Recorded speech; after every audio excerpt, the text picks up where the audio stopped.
Gente, uma bomba atrás da outra. Presta atenção aqui no que eu vou falar para vocês. Esse daqui é o advogado do Bolsonaro. Quem é o advogado do Bolsonaro? É um ex-ministro lá do TSE que estava lá envolvido lá com a galera. O Bolsonaro, ele não é mais ministro, pediu saída, o Bolsonaro foi e colocou ele. Gente, presta atenção no que eu vou falar para vocês aqui. Esse cara deu uma aula perante os ministros que estão julgando a causa de Bolsonaro, a inelegibilidade de Bolsonaro. E detalhe, ele trouxe temas e situações de Dilma Rousseff, de Luiz Inácio Lula da Silva, que é o mesmo tipo de julgamento que está sendo feito agora. E ele foi tão contundente, mas tão contundente, que ninguém conseguiu julgar. Prorrogou para a próxima semana. E eu vou dizer para vocês, pode ser que eu esteja errado, mas eu vi uma luz no fundo do túnel que a defesa que esse cara montou e a fala que ele fez, pode ser que Bolsonaro continue elegível. Gente, e eu trouxe aqui um pedaço da fala. Olha como ele foi contundente. Manda para todo mundo esse vídeo.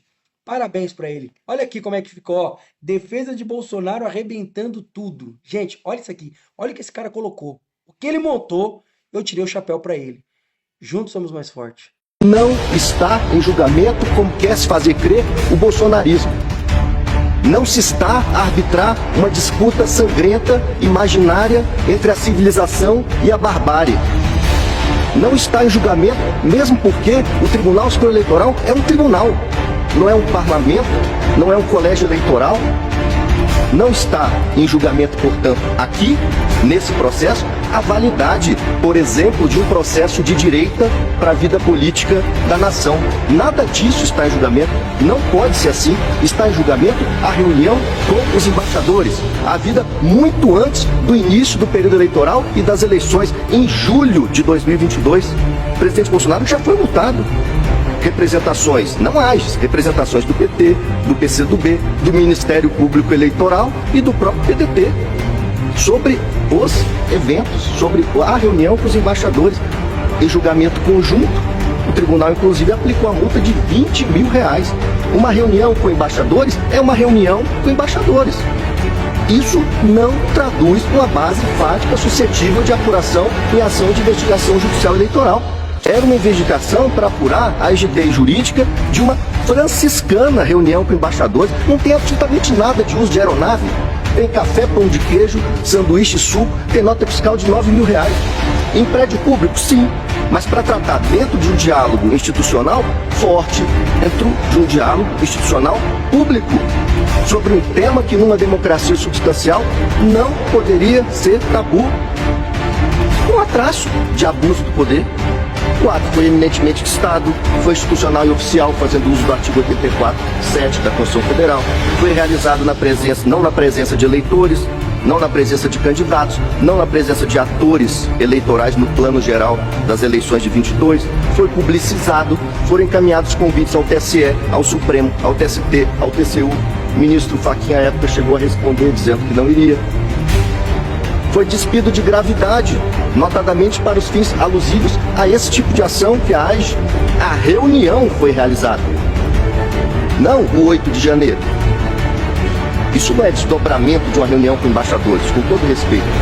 Já tinha se iniciado a instrução probatória, ministra Carmelo, já tinha sido ouvido o depoimento do chanceler Carlos França em dezembro, antes do surgimento dos fatos.